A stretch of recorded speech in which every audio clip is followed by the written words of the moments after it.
What's going on, everybody? It's Nico, and Kuang is back. The Dragon King is returned. He's back on the battlefield, and he's fucking better than ever, in my opinion. Obviously, as you can see from recommended items, they want you to be a jungler. I don't know if you actually need Hasten Fatalis because, like, with Demonic Grip, I just played him in a Joust match beforehand. I had like a 1.76 attack speed, and the 2 attack, like, that'll give me 2.06, which is really fast. But Ao Kuang's attack chain is like super goddamn quick anyway. It's 1.5.51.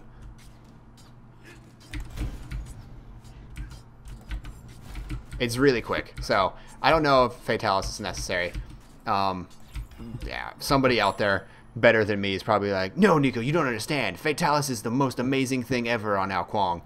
But I don't know. I'm not a fan of Fatalis, even when people are like, hey, Fatalis Kali, Nico, you don't understand. And I'm like, yeah, I don't understand. I don't like that at all.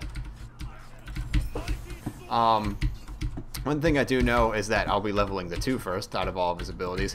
Even though the 3 is a lot more spammable, in the jungle, you're definitely going to want the 2, because the 2 does so much damage. It's kind of ridiculous. Like I said, I just got that. You motherfucker, raw. I just got done playing him, and holy shit, his 2 does so much damage as soon as you get to start hitting someone with it. The only problem is, his attack speed early game. Like, I almost killed him. Like I said, the 2 does a lot. We can stick around for this wave. Bam! Okay, so let's actually talk about Ao Kuang's abilities and stuff instead of just being like, oh, Ao Kuang's so good. So, Ao Kuang's passive is, I forgot the exact name of it. Give me a second. Nope, that's the wrong button. Okay. King's Sword. Basically, as you can see on the left side, he gets charges on his sword. 3 charges to be exact. When he's not in combat, the charges fill up. When he's in combat, it does not. So, read it word for word. Ao Kuang's sword can hold up to 3 energy charges and regenerates charges while out of combat. Each time Ao Kuang casts an ability, an energy charge will be consumed if available, increasing the damage of the ability. If Ao Kuang is out of mana, he will use energy charges to cast abilities instead. So, you have clear casting. Yay! It's really good. His first ability is called Water Illusion. Ao Kuang teleports forward into stealth, leaving behind a watery form of himself. He remains in stealth for 5 seconds or until he attacks or takes damage. Ao Kuang may activate this ability again to detonate the watery form, dealing damage to nearby enemies. That's what this looked like.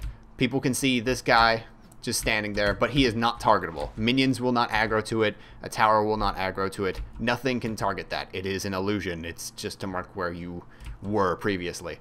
One of the things about it is it shows where you're, like, it points to where you were about to go. So people will know, like, oh, he went this direction out of, like, with his stealth. So it's not completely OP, kind of like how Loki just fucking vanishes and then you gotta like have to hope to predict his movement. Let's just do that because I don't feel like dealing with that.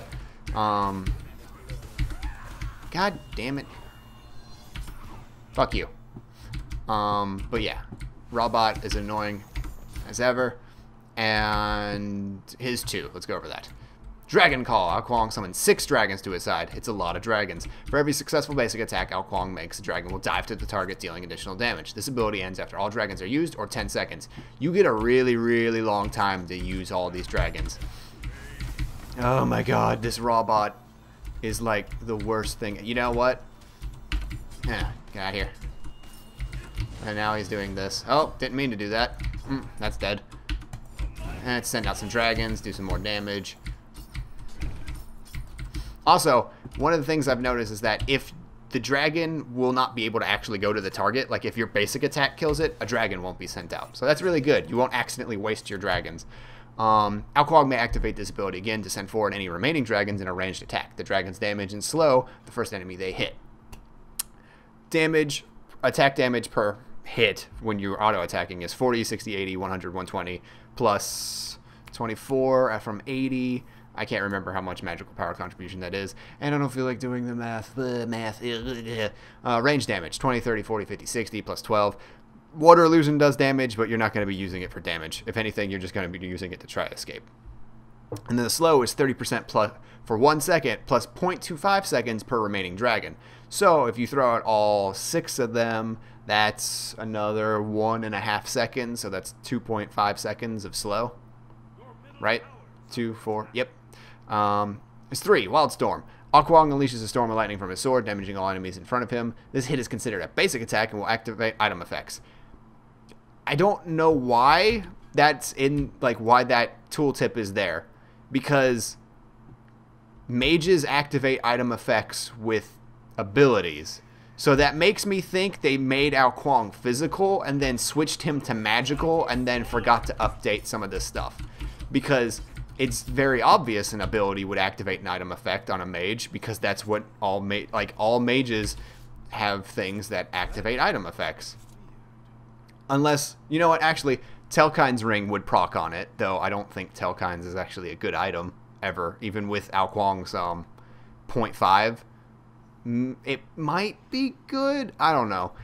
Somebody might be like, it's the best thing ever. The damage increase is amazing because of the 0.5 and it doesn't scale. So you're doing an additional 29 damage after defenses or like whatever with the 0.5 swings. Or somebody's going to figure something weird out like that. I had food stuck in my fucking mouth. God damn it, Raw. I hate you so much. I wish you would get murdered in a fucking fire. Get back here. Suck it. No. No, I want to kill you. Then the ultimate. I'm a big old Dargan. Let's go get speed buff. You can go really far with this. Holy crap. Oh, that's cool. I totally wanted a tower shot to come out of fucking nowhere. After that happened, I almost died to fucking speed buff because of that. But yeah, as you just saw, was King of the Eastern Seas, the ultimate. Kuang selects a single target in melee range and grabs them, dealing damage and knocking them up into the air. If the target is under a health threshold, Kuang will instead reveal his true form, becoming a dragon and executing him. After transforming, Kuang remains in the... Okay, yeah, I just read that wrong. After transforming, Kuang remains in the air, and then may pick a new location to land, dealing damage to enemies within range 20 and fully recharging his sword. Oh, I didn't know it recharged his sword, too. Nope, didn't mean to do that. So yeah, executes. Yay, more executes. Oh, that son of a bitch ran away. Slow him down. Man, that slow lasts a long time when you use a lot of dragons on him.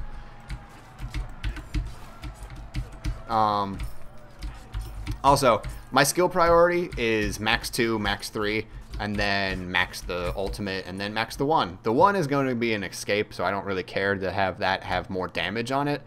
I mean, technically, with how far you teleport, you could use it as damage, because you're going to do something like this, where you're going to be like, boop, and then boom. So I guess it wouldn't be too bad to max the 1 after the 3, but I feel like being able to execute is better. So, like at lower amounts, not lower, higher thresholds. I'm not going to buy Telkine's Ring. I know you're probably all going to hate me and be like, yo, you should have bought Telkine's Ring and seen how good it is. But I really hate that item, so I don't want to do that. Like, I should do it to test it. I'm so bad at this. But, like, Telkine's Ring is so butt, and it's so hard to get out of my head that it's butt as hell. Let's just buy the Rada Tahuti Booty real quick. So we got major burst damage. Also, one of the things about his ultimate is just like Nemesis' ultimate, it will not cast if you do not have a target. You can cast it before somebody is in execute range. So, like, I can just be like, hey, Robot, what's up? Go into the air and do that. But, I mean, there's no real reason to do that. Unless, well, actually, that's not true. A good reason to do something like that would be if you wanted to throw someone in the air and then teleport away and try to run away. And, you know, try to get out of a really shitty situation. Like, maybe you're trying to run away, somebody gets in front of you to block you, you throw them up into the air, teleport away, and then you just keep running.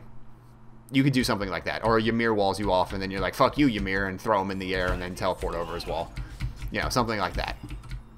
Also, Another reason that makes me believe that Kuang may have been physical at one point is the fact that he has assassin movement speed and warrior movement speed. Freya doesn't even have the same, like you have to build Fatalis to get the movement speed necessary to get near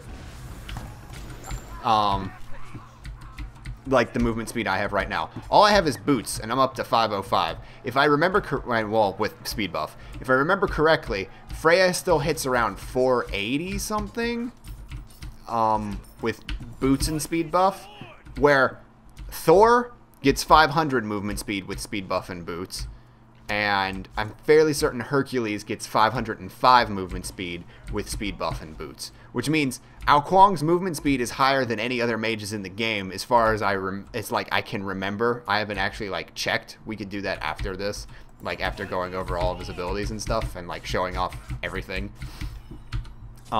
If you are like wondering if he does actually have like the highest base movement speed for a mage in the game. Turned into a dragon. Completely overkill, but it's good to turn into a fucking big-ass dragon. Like, that's fun as shit. So yeah, his 2 does a shit ton of damage. What's one thing I want to go over, other than I noticed that his movement speed is way faster than any other mages, and is along the lines of assassins. I get Chronos Pendant just because being able to do that ultimate every 67.5 seconds instead of every 90 is OP as shit. More executes, more better. More escaping, more better. More dragon calls, more better. And more wild storms, more better. Now, leave me alone. I hate you.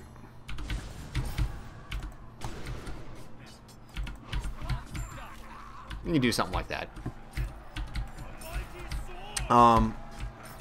But yeah, I like Chronos Pendant a lot. What's one thing I wanted to go over? I'm umming a lot. I'm sorry. That's really unlike me. I usually have my thoughts together better than this. Fuck. What was I going to say? Oh, if you were to play him in solo lane, I could understand if you were going to level to 3 because it's on a very short cooldown and very spammable. So you would be able to clear the lane really easily, especially since it does a decent amount of damage. Son of a bitch. I said again. I'm sorry. That actually annoys the shit out of me. So yeah, if you're going to try to do like Kuang solo, Kuang mid, I would recommend doing the 3 first because it does clear minions. Like it has a high enough base damage to where it will kill archers and stuff. It's 290 plus, yeah, plus a decent amount. It scales pretty decently. So yeah, you could totally do something like that if you wanted to play Kuang in that situation.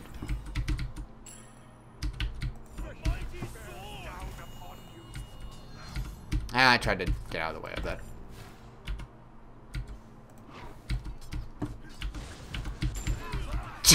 I just outright killed him. I was like, I was trying to slow him, but, you know, I'll take that too. Son of a bitch.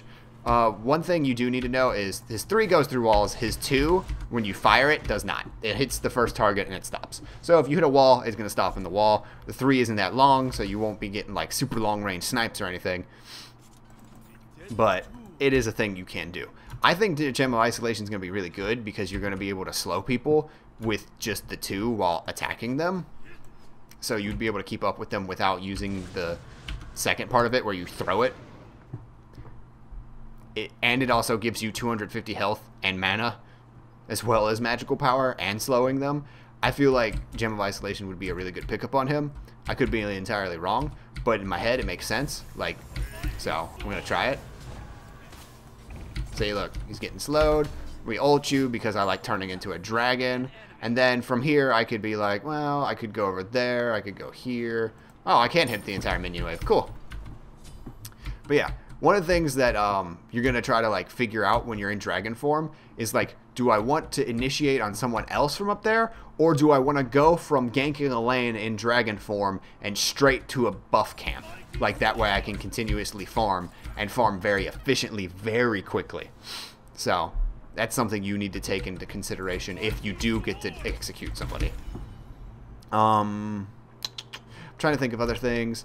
If you're wondering why I bought, son of a bitch, wondering why I bought Hand of the Gods in Joust, it's because it's Well, one, it's practice, so I just want to be able to clear things and get as much gold and stuff as quickly as possible to start ripping through things. And secondly, if I play Joust, like Joust League, I buy a Hand of the Gods to turn into Fist, so I have an additional CC in case they buy Magi's Blessing, so I can pop it with something else. That's just a thing that I think about. What else? He has very high movement speed. His base attack speed is very high. His attack chain is crazy fast, just like at base level. And he does a shit ton of damage after you build items. Also, I think he has warrior / assassin, like physical god style scaling for his protections, because at level 20 you have 74 protections. Ow! 74 physical protections. That was the first time I've ever been accidentally killed by Rob, because he totally did not mean to hit me with both his ultimate and his one. So that was something. I was just going to try to kill the Titan. Oh well. The reason I bought Obsidian Shard is to kill the Titan and the tower faster. I don't know if you'd actually need that, especially since Demonic Grip is very good at shredding protections by itself. It's 15 flat penetration with 21% penetration, so you probably won't need more than that, especially against squishy targets, but against something like tanks, you might want to have that. Instead, like, you probably want Soul Reaver, just so you have that 100 more magical power for everything, and then that passive proc. Most likely. Hey, you ain't hitting me this time, you son of a bitch. Fuck you, piece of shit. I wonder if I could... Yep. I was going to say, I wonder if I can stay up here long enough that this will spawn so I can go get it. But yeah. Oh, 72. But yeah, I think he's got, like, physical style, like, levels of scaling and physical protections. Because I don't think mages get this many protections by themselves.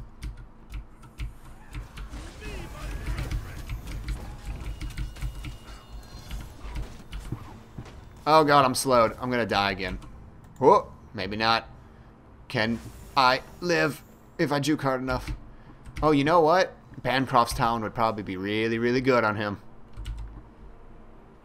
I need to work. This build is really finicky, though I think the CDR is nice because being able to ult more means you get to execute people more, which is kind of the whole reason behind Thanatos and being like, oh, I throw Death Size, I execute people a lot with max CDR.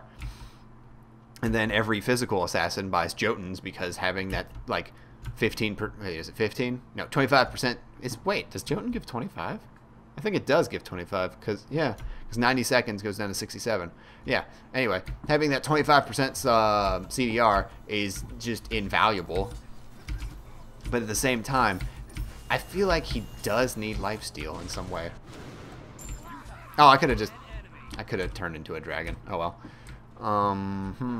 So do that, do some damage, and end the game. So yeah, let's check out his physical protection scaling and his base movement speeds, because I feel like he has assassin levels of physical protection gains per level and movement speed. And I want to check that for sure. Well, I know the movement speed is 100% for sure, but I want to see if he moves faster than Freya.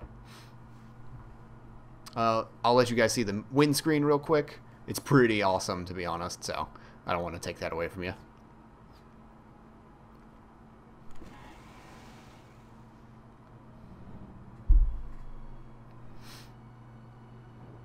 Does some dancing, turns into a dragon, roars at you. Reminiscent of the old Kuang roar. And then comes back down. Then regally floats. Alright, so gods... Kuang. I don't know why it's on Losing Cub. Overview. Speed, 375. Where is the Freya? 370. So I was right. He does have faster movement speed. Kronos, 355. Wow, Kronos has like straight mage movement speed. Like Scylla levels of mage movement speed. Where is she? Scylla? Yeah, 350. So yeah, 375. I'm fairly certain... Alright, if we go to mage, he is the fastest mage. Like, out of all of mages, I'm fairly certain he moves the quickest. 350, 350, 355, 355. We know Freya's 5 underneath him. Hub was 350. Hell's 350. Ice is 355. Why does Giannis get 360? This is some bullshit. This motherfucker is super, like, fucking escapable with all of his portals and his threshold. He does not need that fast a movement speed at base. It's bullshit. Giannis nerfs. They need to be needed. 350, 350, 355, 360. Poseidon's super... Well, he's not super fast anymore, but he was. Vulcan, 360. Yeah, he is the fastest mage at 375 movement speed. His physical gained per level starts at 12 and plus 3, 11 plus 2.6, 10, 2.5, 9, 2.7. Damn, Afro, that sucks. 11, 13, 2.8. So yeah, I think him and Freya are more in line with assassin style scalings and stuff. Anyway. Oh, what the hell? Kuang has the same scaling for physical protection. I did not know that. But yeah, he definitely has the fastest movement speed, which is that of, like, assassins. Like, you go to assassins, Arachne's 375, Bacchus 370, Bastet's 375, Fenrir's 370. Like, he's an assassin. Like, him and Freya are magical assassins. I don't know why they don't say they aren't. Like, they are, but they aren't. They don't recognize it for whatever reason. But, yeah, he's faster than Freya without Fatalis. It's scary. Does he get the fastest scaling attack speed? Actually, he starts at 1 and then gains 1.95% per level. Yeah, holy balls. Yeah, wow. No wonder why he has, like, such a good... Like, his attack chain and his attack speed per level gained is, like, insane. That's almost 40% attack speed just from existing. Like, when he levels up. That's crazy. But yeah. Kuang. Really, really fucking scary. If you wanted to see his recolor skin, because you haven't seen it, here it is. He's all purple and nice and purple and blue and black. I like it, but I kind of like his base skin because there's so many more colors in it. Like, there's just more detail. Because where a lot of recolors suffer from this, where they make everything too much of one color, so you lose a lot of detail. Though his isn't as bad as the other ones. I feel like his regular skin still has more details in it, and it's easier to see because it's more vibrant instead of the muted, like, darker colors. But yeah, there's not much else I want to go over in this video. I kind of just want to do a whole Kuang overview, and he's really awesome, and I don't have my player icon here, and it doesn't say I own it for whatever reason, because on my live account I use the Kelly player icon, but whatever. But yeah, I hope you guys liked the video. If you did, leave it a like, and if you're new to my channel because you discovered this video because it's Kuang and you're like, oh shit, Kuang, this is new and stuff, and you like it, like you like me, then subscribe. And if you dislike the video, then dislike it. I would hope you leave a comment to tell me why you disliked it, so I could grow and be better at what I'm doing. And yeah, I'll see you guys in the next video. I hope you have an awesome weekend, and yeah, bye.